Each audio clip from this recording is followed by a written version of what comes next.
অন্যদের নিয়ে কথা বলা যেন আজকাল এক অদ্ভুত অভ্যাসে পরিণত হয়েছে। কেউ কোথাও একটু এগিয়ে গেলে, একটু ভালো থাকলে আমাদের ভেতরের অদৃশ্য এক অস্থিরতা মাথা চাড়া দিয়ে ওঠে। তখন আমরা শব্দের আড়ালে, হাসির আড়ালে, মন্তব্যের আড়ালে তাকে ছোট করার এক অদ্ভুত খেলায় মেতে উঠি, যেন অন্যকে নিচে নামাতে পারলে নিজের অবস্থান একটু উঁচু হবে। কিছু মানুষ তো সত্যি এই কাজের মধ্যে এক ধরনের পৈশাচিক আনন্দ খুঁজে পায়।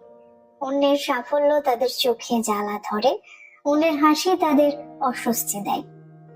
তাদের আঙুল সবসময় অন্যের দিকেই তাক করা, যেন দোষ খুঁজে বের করাই জীবনের একমাত্র কাজ।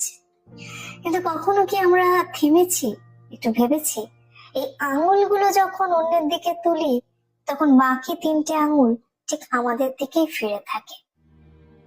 আমরা কি কোনোদিন সত্যি নিজের সামনে দাঁড়িয়েছি, আয়নার সামনে শুধু মুখ দেখার জন্য নয়, নিজের ভেতরটা দেখার জন্য?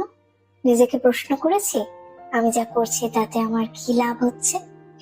আমি কি সত্যিই বড় হচ্ছি, নাকি শুধু অন্যকে ছোট করে নিজেকে বড় ভাবছি?